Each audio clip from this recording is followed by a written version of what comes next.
یاجوج و ماجوج کون سی قوم تھی؟ ان کی شکل و صورت کیسی تھی؟ یہ کس نبی کے وقت پیدا کی گئی اور کس جگہ پر ان کو کس نے قید کیا تھا؟ ان کو کب آزاد کیا جائے گا اور جب یہ آزاد ہوں گے تو تب ہر چیز کو تباہ و برباد کر دیں گے۔ یاجوج و ماجوج کو کون آ کر نابود کرے گا؟ دیوار ذوالقرنین کس چیز سے بنائی اور کیوں بنائی گئی؟ یہ دیوار اس وقت کہاں موجود ہے؟ دوستو، آج کی اس ویڈیو میں ہم آپ کو ان تمام سوالوں کے جوابات دیں گے۔ قرآن مجید میں دو مقامات پر یاجوج و ماجوج اور دیوار ذوالقرنین کا ذکر آیا ہے، ایک سورہ کہف میں اور دوسرا سورہ انبیاء میں۔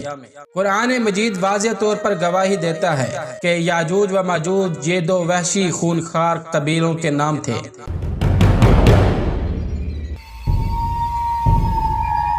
یہ لوگ اپنے ارد گرد رہنے والوں پر بہت زیادتیاں اور ظلم کرتے تھے۔ یہ جنگجو، غارت گر اور ڈاکو قسم کے لوگ تھے۔ یاجوج و ماجوج بنی نوع انسان کی دو قوموں یا قبیلوں کا نام ہے۔ آدم علیہ السلام اور یافس بن نوح علیہ السلام کی نسل سے ہیں، جو ترک کا جد اعلیٰ ہے، اور ترک اس خاندان کی ایک شاخ ہے جو دیوار ذوالقرنین کے اس طرف ترک کر دیے گئے تھے، یعنی چھوڑ دیے گئے تھے، اور یہ لوگ کافر ہیں اور دوزخی ہیں، اور اس قدر کثیر اور بے شمار ہیں کہ ان میں اور اہل بہشت میں وہ نسبت ہے کہ جو 1 اور 1000 میں ہے۔ دوزخ میں اکثریت یاجوج و ماجوج کی ہوگی۔ بخاری شریف کی حدیث میں ہے کہ اللہ تعالیٰ قیامت کے دن آدم علیہ السلام کو حکم دیں گے کہ اپنی اولاد سے دوزخ کا لشکر جدا کیجیے۔ عرض کریں گے کہ کس قدر؟ ارشاد ہوگا ہر 1000 سے 1 کم 1000۔ دوستو، یاجوج و ماجوج لوگوں پر ظلم و ستم کرتے تھے اور لوٹ مار کرتے تھے۔ ان کو کنٹرول کرنے کے لیے جو دیوار بنائی گئی ہے اس کو حضرت ذوالقرنین نے بنایا ہے۔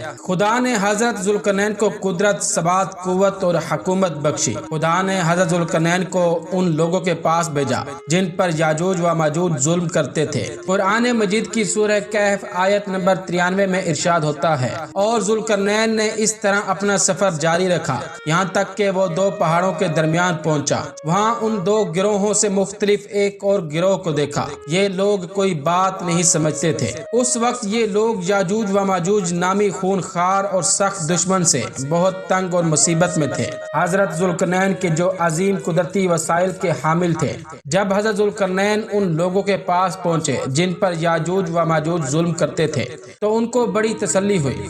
انہوں نے حضرت ذوالقرنین کا دامن پکڑ لیا۔ قرآن مجید کی سورہ کہف آیت نمبر 94 میں ارشاد ہوتا ہے، کہنے لگے اے ذوالقرنین، یاجوج و ماجوج اس سرزمین پر فساد کرتے ہیں، کیا ممکن ہے کہ خرچ ہم آپ کو دے دیں اور آپ ہمارے اور ان کے درمیان ایک دیوار بنا دیں؟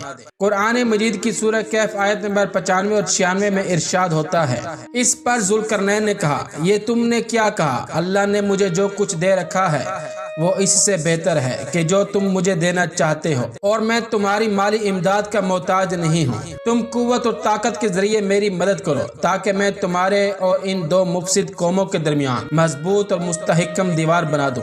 پھر ذوالقرنین نے حکم دیا، لوہے کی بڑی بڑی اینٹیں میرے پاس لے آؤ۔ جب لوہے کی اینٹیں آ گئیں تو انہیں ایک دوسرے پر چننے کا حکم دیا، یہاں تک کہ دونوں پہاڑوں کے درمیان کی جگہ پوری طرح چھپ گئی۔ تیسرا حکم ذوالقرنین نے یہ دیا کہ آگ لگانے کا مواد، ایندھن وغیرہ لے آؤ اور اسے اس دیوار کے دونوں طرف رکھ دو، اور اپنے پاس موجود وسائل سے آگ بھڑکاؤ اور اس میں دھونکو یہاں تک کہ لوہے کی اینٹیں انگاروں کی طرح سرخ ہو کر آخر پگھل جائیں۔ پھر ذوالقرنین نے آخری حکم دیا، کہا کہ پگھلا ہوا تانبا لے آؤ تاکہ اسے اس دیوار کے اوپر ڈال دو۔ اس طرح اس لوہے کی دیوار پر تانبے کا لیپ کر کے اسے ہوا کے اثر سے اور خراب ہونے سے محفوظ کر دیا۔ بعض مفسرین نے یہ بھی کہا ہے کہ موجودہ سائنس کے مطابق اگر تانبے کی کچھ مقدار لوہے میں ملا دی جائے تو اس کی مضبوطی بہت زیادہ ہو جاتی ہے۔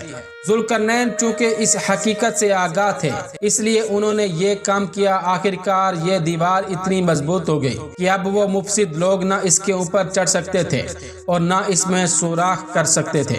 قرآن مجید میں ارشاد ہوتا ہے، حضرت ذوالقرنین نے جب دیوار بنا دی تو ان لوگوں سے کہا کہ یہ میرے پروردگار کی مہربانی ہے، جب میرے پروردگار کا وعدہ آ پہنچے گا تو اس کو ڈھا کر ہموار کر دے گا، اور میرے پروردگار کا وعدہ سچا ہے۔ اس روز ہم ان کو چھوڑ دیں گے کہ روئے زمین پر پھیل کر ایک دوسرے میں گھس جائیں گے، اور سور پھونکا جائے گا تو ہم سب کو جمع کر لیں گے۔ اس کے علاوہ قرآن مجید میں ایک اور مقام پر بھی یاجوج و ماجوج کا ذکر کرتے ہوئے اللہ تعالیٰ کا فرمان ہے، یہاں تک کہ یاجوج و ماجوج کھول دیے جائیں اور وہ ہر بلندی سے دوڑ رہے ہو۔ دوستو اب ہم آپ کو بتاتے ہیں کہ یہ دیوار کہاں پر ہے۔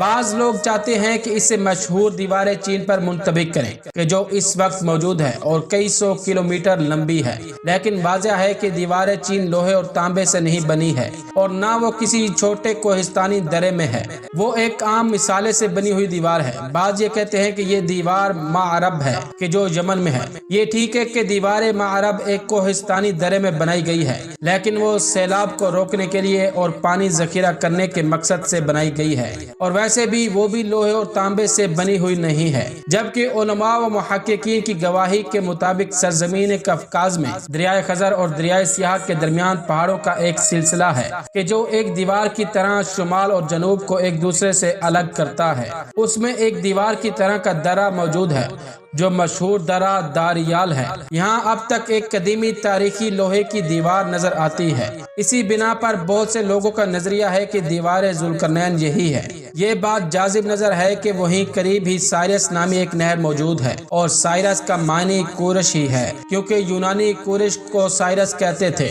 ارمنی کے قدیم آثار میں اس دیوار کو بھاگ گورائی کے نام سے یاد کیا گیا ہے۔ اس لفظ کا معنی در کورش یا معبر کورش یعنی کورش کے عبور کرنے کی جگہ ہے۔ یہ سند نشاندہی کرتی ہے کہ اس دیوار کا بانی کورش ہی تھا۔ یہاں پر آپ کو بتاتا جاؤں کہ حضرت ذوالقرنین کو بعض علماء نے کورش کبیر کہا ہے۔ دوستو یاجوج ماجوج کے متعلق احادیث مبارکہ میں ارشاد ہوتا ہے، حضرت زینب بنت حجش رضی اللہ عنہا فرماتی ہیں، ایک روز رسول خدا صلی اللہ علیہ وآلہ وسلم میرے پاس گھبراہٹ کے عالم میں تشریف فرما ہوئے۔ آپ فرما رہے تھے، اللہ کے سوا کوئی معبود نہیں، عرب کی خرابی ہے اس قریب آنے والے شر سے کہ یاجوج اور ماجوج نے آج دیوار میں اتنا شگاف کر دیا ہے، پھر انگشت شہادت اور انگوٹھے سے ہلکا کر کے بنایا۔ حضرت زینب بنت حجش فرماتی ہیں کہ میں عرض گزار ہوئی، یا رسول خدا کیا ہم ہلاک ہو جائیں گے، حالانکہ ہم میں تو نیک لوگ بھی ہیں؟ فرمایا ہاں، ایسا وقت ہوگا جب خباثت بڑھ جائے گی۔ حضرت ابو ہریرہ رضی اللہ عنہ بیان کرتے ہیں کہ رسول خدا صلی اللہ علیہ وآلہ وسلم نے فرمایا، آج یاجوج و ماجوج کی دیوار اتنی کھل گئی ہے، وہب نے اپنی انگلی سے 90 کا عدد بنا کر دکھایا۔ حضرت محمد صلی اللہ علیہ وآلہ وسلم فرماتے ہیں کہ اگر انہیں کھلا چھوڑ دیا جائے تو وہ لوگوں پر ان کے معاش میں فساد پھیلائیں گے۔ اللہ تعالیٰ نے بنی آدم کو 10 حصوں میں تقسیم کیا، 9 حصے یاجوج و ماجوج بنائے اور باقی 1 حصے میں باقی کے عام انسان۔ بعض روایات میں یہ بھی آیا ہے کہ یاجوج ماجوج روزانہ دیوار میں سوراخ کرتے ہیں، لیکن جب صبح اٹھتے ہیں اور دیکھتے ہیں وہ سوراخ پورے بند ہو جاتے ہیں، لیکن جب وہ ایک دن انشاءاللہ پڑھیں گے تب وہ دیوار کو توڑ ڈالیں گے، اور دیوار ذوالقرنین کا ریزہ ریزہ ہو جانا قیامت کی نشانیوں میں سے ہے۔ قرآن مجید میں یہ کہیں نہیں لکھا ہے کہ یاجوج و ماجوج کے خروج کا واقعہ دیوار ٹوٹنے کے ساتھ ہی پیش آ جائے گا، بلکہ دیوار ٹوٹنے کا وعدہ صرف سورہ کہف والی آیت میں کہا گیا ہے۔ البتہ بہت ساری روایات میں دیوار کے ریزہ ریزہ ہو جانے کے واقعے کو علامات قیامت میں شمار کیا گیا ہے۔ دوستو اب ہم آپ کو بتاتے ہیں کہ یاجوج و ماجوج کب نکلیں گے اور کیا کریں گے، اور ان کو کون آ کر نابود کرے گا۔ جب دجال خروج کرے گا تو دجال کے اسی معمول کے دوران اللہ تعالی مسیح ابن مریم کو بھیجے گا۔ وہ دمشق کے مشرق میں سفید مینار کے پاس 2 زرد رنگ کے حلے پہنے ہوئے 2 فرشتوں کے کندھوں پر ہاتھ رکھے ہوئے نازل ہوں گے۔ جب حضرت عیسیٰ علیہ السلام اپنا سر جھکائیں گے تو پسینے کے قطرے گریں گے، اور جب سر اٹھائیں گے تو موتیوں کی طرح قطرے گریں گے۔ جس کافر تک بھی ان کی خوشبو پہنچے گی اس کا زندہ رہنا ممکن نہ ہوگا، اور ان کی خوشبو انتہا نظر تک پہنچے گی۔ وہ دجال کو تلاش کریں گے حتیٰ کہ باب لد پر اس کو موجود پا کر قتل کر دیں گے۔ پھر حضرت مسیح ابن مریم کے پاس ایک ایسی قوم آئے گی جس کو اللہ تعالی نے دجال سے محفوظ رکھا تھا۔ وہ ان کے چہروں پر دست شفقت پھیریں گے اور انہیں جنت میں ان کے درجات کی خبر دیں گے۔ ابھی وہ اسی حال میں ہوں گے کہ اللہ تعالی حضرت عیسیٰ علیہ السلام کی طرف وحی فرمائے گا، میں نے اپنے کچھ بندوں کو نکالا ہے جن سے لڑنے کی کسی میں طاقت نہیں ہے، تم میرے ان بندوں کو کوہ طور کی طرف اکٹھا کرو، اور اللہ تعالی یاجوج اور ماجوج کو بھیجے گا اور وہ ہر بلندی سے بے سرعت پھسلتے ہوئے آئیں گے۔ ان کی پہلی جماعتیں بحیرہ طبرستان سے گزریں گی اور وہاں کا تمام پانی پی لیں گی۔ دوستو یہاں پر آپ کو بحیرہ طبرستان کے بارے میں بتاتا جاؤں۔ بحیرہ طبریہ جہاں سے اسرائیل اپنے لیے پانی حاصل کرتا ہے۔ جب یاجوج و ماجوج بحیرہ طبریہ کا سارا پانی پی جائیں گے، پھر جب دوسری جماعتیں وہاں سے گزریں گی تو وہ کہیں گی یہاں پر کسی وقت پانی تھا۔ اللہ کے نبی حضرت عیسیٰ علیہ السلام اور ان کے اصحاب محصور ہوں گے، حتیٰ کہ ان میں سے کسی ایک کے نزدیک بیل کی سری بھی تم میں سے کسی ایک کے 100 دینار سے افضل ہوگی۔ پھر اللہ کے نبی حضرت عیسیٰ علیہ السلام اور ان کے اصحاب دعا کریں گے، تب اللہ تعالی یاجوج اور ماجوج کی گردنوں میں ایک کیڑا پیدا کر دے گا تو وہ صبح کو سب یک لخت مر جائیں گے۔ پھر اللہ کے نبی حضرت عیسیٰ علیہ السلام اور ان کے اصحاب زمین پر اتریں گے، مگر زمین پر ایک بالشت برابر جگہ بھی ان کی گندگی اور بدبو سے خالی نہیں ہوگی۔ پھر اللہ کے نبی حضرت عیسیٰ علیہ السلام اور ان کے اصحاب اللہ تعالیٰ سے دعا کریں گے تو اللہ تعالیٰ بختی اونٹوں کی گردنوں کی مانند پرندے بھیجے گا۔ یہ پرندے ان لاشوں کو اٹھائیں گے اور جہاں اللہ تعالیٰ کا حکم ہوگا وہاں پھینک دیں گے۔ پھر اللہ تعالیٰ ایک بارش برسائے گا جو زمین کو دھو دے گی، اور ہر گھر خواہ وہ مٹی کا مکان ہو یا کھال کا خیمہ، وہ آئینے کی طرح صاف ہو جائے گا۔